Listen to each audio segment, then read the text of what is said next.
এটা হচ্ছে departmental office.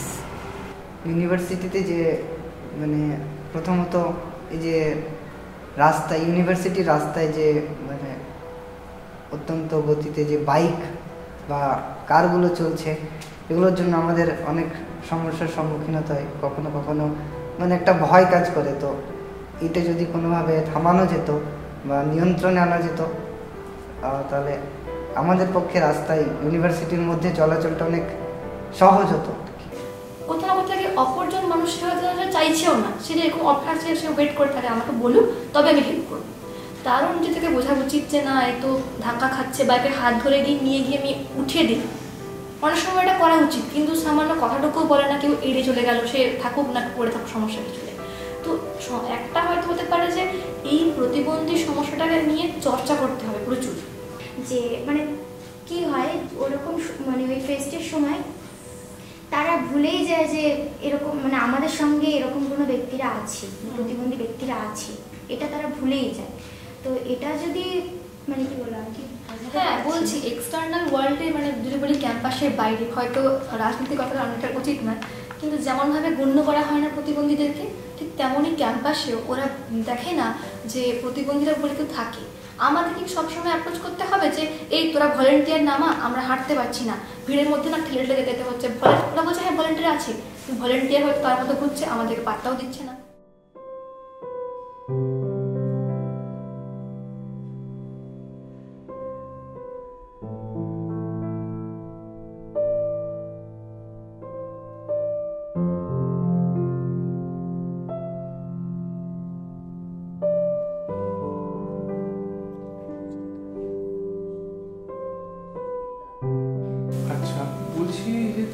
এরপর আমি জানতে চাইবো যে তোমরা এই যে লাইব্রেরিটা অ্যাক্সেস করছো, এখান থেকে তোমরা কি কি মানে ফেসিলিটিস পাচ্ছ, কতটা সাহায্য করছে এবং আরো কি কি জায়গায় হচ্ছে কাজ করা বাকি আছে, এই ব্যাপারগুলো যদি একটু বলো।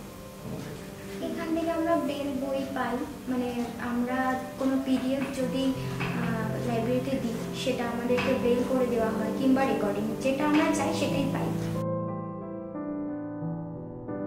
কিছুক্ষণ আগে দেখলাম যে তোমাকে একটা ওই লাইব্রেরিয়ান দাদা হচ্ছে একটা প্রিন্ট আউট দিলেন, তো তোমার তোমার এই ব্যাপারটা তোমরা কিভাবে এই বইটা দাও বা এই কিভাবে অ্যাক্সেস করো, এটা যদি একটু বলো মানে ডিটেইলে, তাহলে একটু ভালো হয়।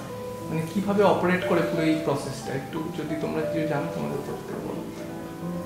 বেসিক্যালি আমরা যে মানে এটা একটা আমি করছি, এই প্রিন্ট আউট হচ্ছে একটা অ্যাসাইনমেন্ট, তো আমি অ্যাসাইনমেন্টটা প্রিপেয়ার করেছি। এবার এইটা আমি যেখানে প্রিপেয়ার করেছিলাম হচ্ছে MS ওয়ার্ডে, সেখান থেকে কপি করলাম, কপি করে দাদার মানে যে দাদাটা আমাকে প্রিন্ট আউট করে দিলেন ওনাকে হোয়াটসঅ্যাপে পাঠালাম। এটা PDF আকারেও দেওয়া যায়, তো আমি বেসিক্যালি লেখাটা কপি করে হোয়াটসঅ্যাপে পাঠালাম, আর উনি কম্পিউটারে ওটাকে কপি করলেন, দিয়ে মানে একটা প্রসেস অ্যাপ্লাই করলেন যে লেখাগুলো ছোট করে দেওয়া বা একটা অ্যাসাইনমেন্ট আকারে সাজিয়ে দেওয়া, এই প্রসেসটা করে উনি প্রিন্ট আউট করে পাঠালেন। এই ব্রেল আর ওই ব্রেলের মধ্যে একটা পার্থক্য আছে। এই ব্রেল আমরা এই পয়েন্টের মধ্যে আমরা এত ছোট 1 centimetre, this is how we read Braille so that it's easy to read.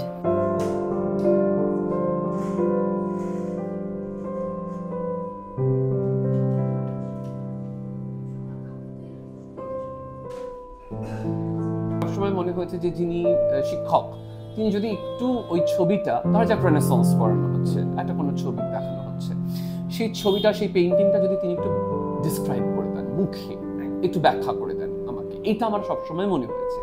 এটা একজন দৃষ্টিহীন শিক্ষার্থী হিসেবে আমার মনে হওয়াটা এরকম হয়েছে।